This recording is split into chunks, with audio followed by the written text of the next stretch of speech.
তো বন্ধুরা, good evening দিয়েই স্টার্ট করলাম আজকের ভিডিওটা। আজকে সারাদিন ভীষণ ব্যস্ত ছিলাম, কারণ আজকে পার্লারে যেতে হয়েছে, ব্যাগ গোছাতে হয়েছে। আর তোমাদের মুখটা নিচু করে দেখালাম, কি করলাম বলো তো, ভুরুট শেপ পরে এলাম। তো যাই হোক, তোমাদের আমি এখন ওই সিমুই রেসিপিটা দেখাচ্ছি, আমার মতো করে দেখাচ্ছি। হ্যাঁ, তো দেখো আমি সিমুই, আর হ্যাঁ, আমরা না বাড়িতে সবাই পছন্দ করি ওই সরু সিমুইটা পছন্দ করি। মোটা সিমুই আমাদের ভালো লাগে না। তো আর দুধ দিয়ে করলে না, দুধটাও দেখি টেনে নেয়, জানো তো। আর সিমুই করার পদ্ধতি কিন্তু একটা আলাদা আছে, যেটা আমি তোমাদের সঙ্গে শেয়ার করছি। দেখো, দুধ কিন্তু টানবে না, আর সিমুইটা না কি সুন্দর হয়। তো আমি দেখো সাদা তেলে প্রথমে লাল লাল করে ভেজে নেওয়ার পরে আবার একটু ঘি দিয়ে আর একটু তেজপাতা, একটু ছোটো এলাচ সব কিছু দেবো। আর দেখো আমি একটু চা করে নিয়েছি, দুধ চা। আমরা তো সন্ধ্যেবেলায় আর সকালে ব্রেকফাস্ট করার পরে দুধ চা খাই। ওই দেখো লাল লাল করে ভেজে নিয়েছি। ভাজার পরে ভাবছি সিমুইটা যেন একটু কম কম লাগছে। আর পিউরানি আমাদের সিমুই খেতে ভীষণ ভালোবাসে, তাই ভাবছি একটু বেশি করেই করব। আজকেও আসবে, জানো তো। ও না, ও তো আছেই, ও গেছে কোথায় একটা, জানো তো। আর দেখো দুধের জায়গাটা কেমন মানে টাইট হয়ে টিফিন কোটোর মতো লেগে গেছে। দুধটা কিন্তু ক্ষীর করে নিয়েছি, আজকে 4 দিন ধরে দুধ জাল দিচ্ছি আর রাখছি, জানো তো। ওরা ছিল না তো পুচকু, দিয়ে এবার সিমুই একটু কম কম লাগছে বলে এই দেখো আবার দিচ্ছি। কারণ ওই যে সিমুইটা বললাম, সিমুইটা পাশে সরিয়ে রেখে আবার একটু ভেজে নিচ্ছি। আর আমি কিভাবে করছি সেটা দেখো, তোমাদের আশা করি ভালো লাগবে। তার কারণ হচ্ছে আমি সিমুই করি একটা অন্য রকম করে, যাতে দুধটা না মানে টানতে পারে। এবার ভাবছি মোটা সিমুই একদিন করে তোমাদের সঙ্গে শেয়ার করব। দেখবো, আমি নিজেও জানি না কিন্তু, যে মোটা সিমুইটাই দুধটা টেনে নেবে কিনা। তো যাই হোক, দেখো সিমুইটাকে সুন্দর করে ভেজে নিয়ে আমি কিন্তু কড়াইয়ের মধ্যে তুলে নিয়েছি। এইবার আমার দুধটা তো বলছি 3-4 দিন ধরে জাল দিচ্ছি, দিয়ে ক্ষীর হয়ে গেছে। দেখো আমি এখন সিমুইটা সব দুধের মধ্যে দিয়ে দিচ্ছি।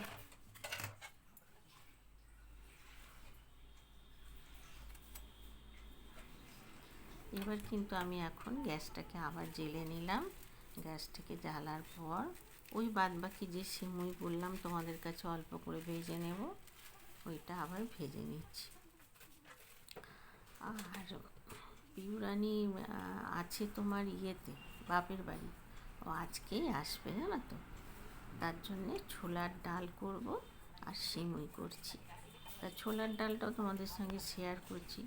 ছোলার ডালও বলে মা তুমি করো, তাই জন্যে ছোলার ডালটা সিমুইটা আমি করে রাখছি। আর আটা মাখা আছে, জানো তো। আটা মাখা আছে, আটা দিয়ে রুটি হবে।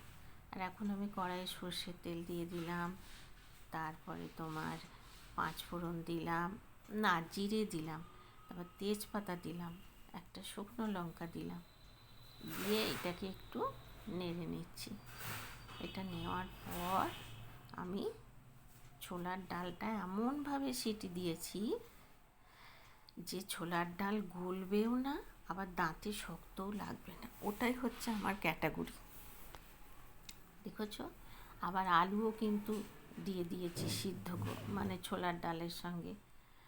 আর ছোলার ডালের আলুগুলো কিন্তু একটু বেশ মানে আর কি গলে গলে যাবে, তবে তো ডালটা সুন্দর খেতে হবে।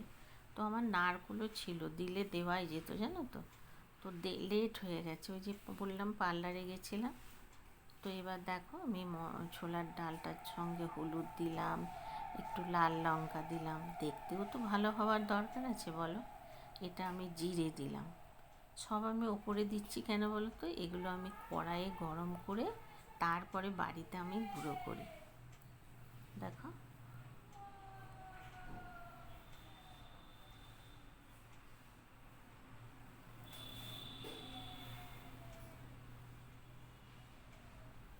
একটু আদা কুড়ে দেব। এখন বাটা খাওয়া তুলেই দিয়েছি, জানো তো।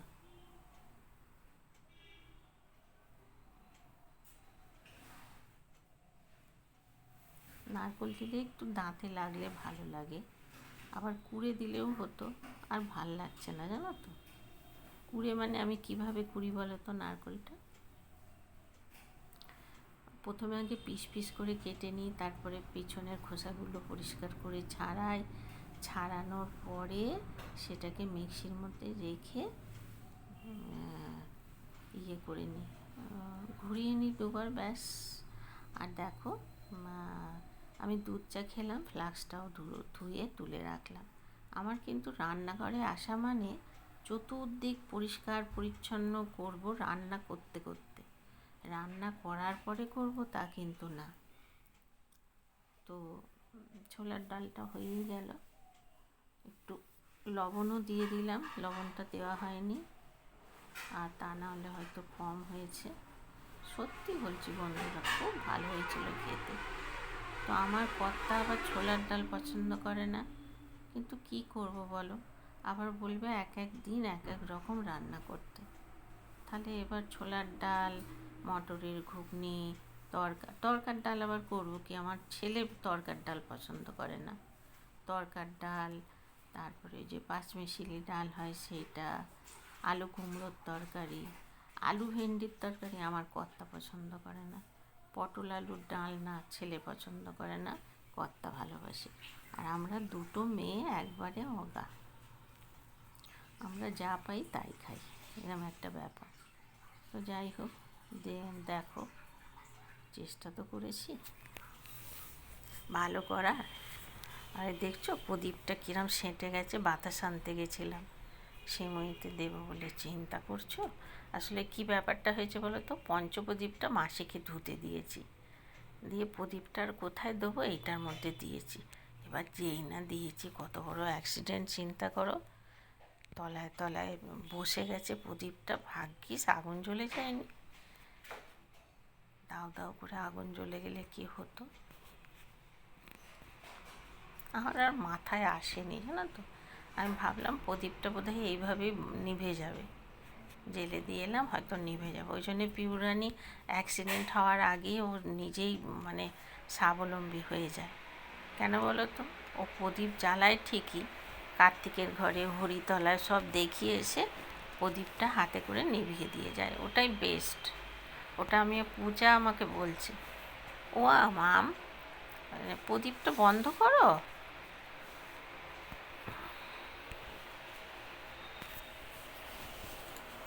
বাতাসাগুলোই দিলাম, মিছরি দিলাম না, কারণ কালারটা খুব ভালো আসে তার জন্য।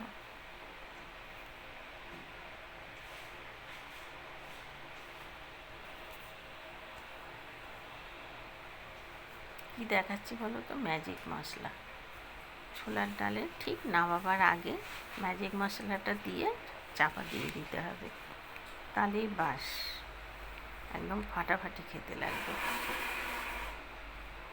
এটা আমি মেয়ের বাড়ি যাচ্ছি, জানো তো,